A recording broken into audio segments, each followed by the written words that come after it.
Sir এই মুহূর্তে গোটা রাজপথ জুড়ে প্রায় 26,000 শিক্ষক শিক্ষিকা যাদের আজকে স্কুলে থাকার কথা ছিল, যাদের আজকে ছেলে মেয়েদেরকে পড়ানোর কথা ছিল, তারা আজকে রাস্তায়। আর যোগ্য অযোগ্যের তালিকা এসএসসি দিতে পারেনি। এখন ব্রাত্য বসুর সঙ্গে বৈঠক হয়েছে, তিনি বলছেন যে 2 সপ্তাহের মধ্যে 21শে এপ্রিলের মধ্যে যোগ্য অযোগ্যের তালিকা তারা দেবেন, যেটা এতদিন পর্যন্ত তারা সামনে আনেননি, সেটা এখন বলছেন দেবেন।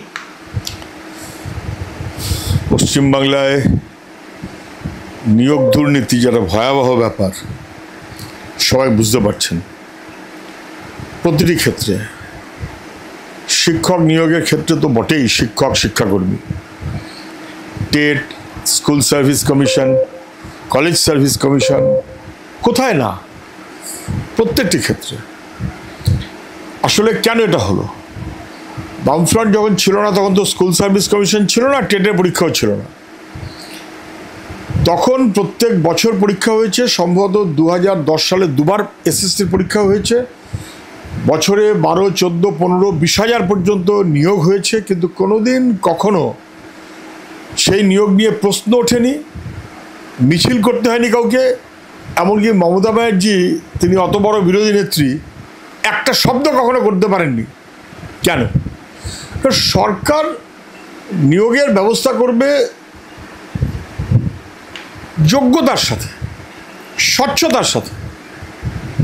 স্বচ্ছ এবং মেধাসম্পন্ন নিয়োগ, এটা বামফ্রন্ট তাই ছিল তার লক্ষ্য, সদিচ্ছা ছিল সরকারের। ফলে প্রশ্ন ওঠেনি কখনো, উঠবার কোনো কারণ ঘটেনি।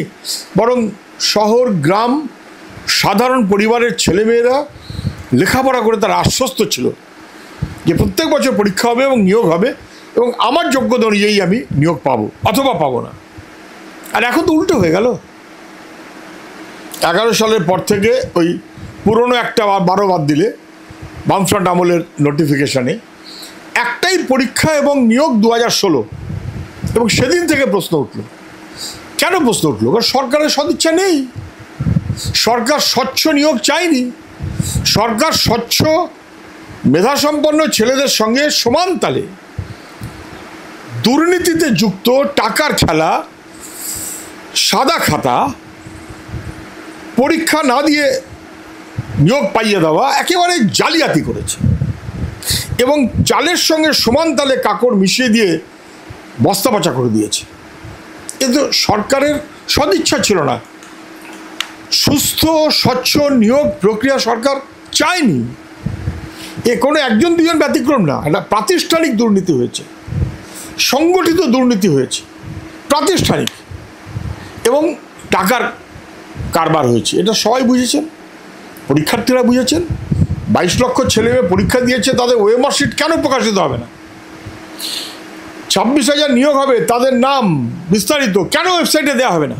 আমরা তো বারবার দাবি করেছি, বারবার বিধানসভায় একের পর এক ওয়াকআউট করেছি, যা যা পদ্ধতি আছে প্রশ্ন করেছি, অ্যাডজর্নমেন্ট চেয়েছি, সরকার চুপ। কারণ সরকার দুর্নীতির পক্ষে, সরকার শিক্ষার পক্ষে না, স্কুলের পক্ষে না। ধ্বংস হোক শিক্ষা, কি এসে যায়, আমার টাকা, এই মনোভাবে সরকার চলেছে, এটা তার প্রতিফলন। এক, এবার স্বাভাবিকভাবেই মানুষের বিরক্তি হবে, রাগ হবে। আমরা কি চাইব?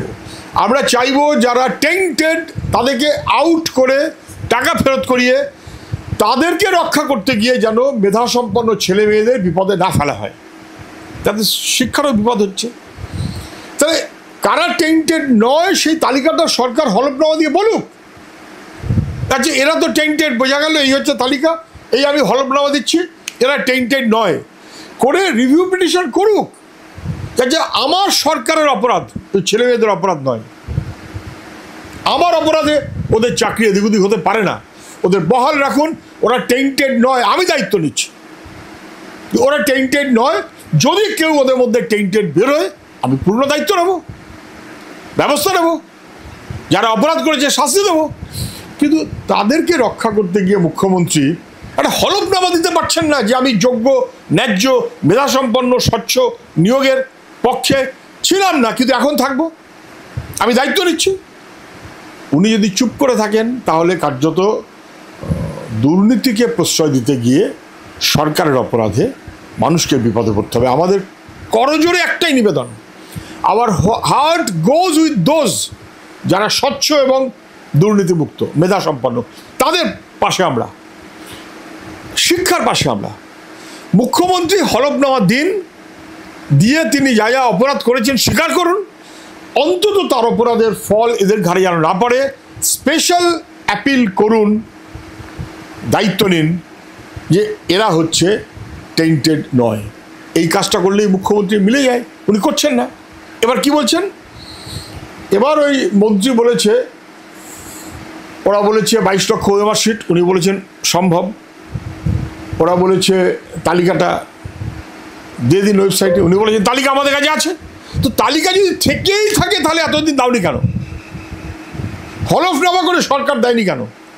অনেকবার টাইম পেয়েছে, 19 বার শুনানি হয়েছে।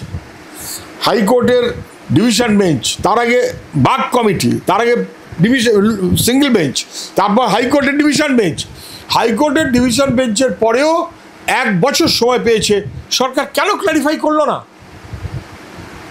কেন করলো না? আজকে সে মন্ত্রী বলছেন আমি তালিকাটা দিয়ে দেবো। তাহলে মন্ত্রীকে উত্তর দিতে হবে, উনি দিন তালিকাটা দিন। 21 এপ্রিল বলেছেন, 21 এপ্রিল দিন।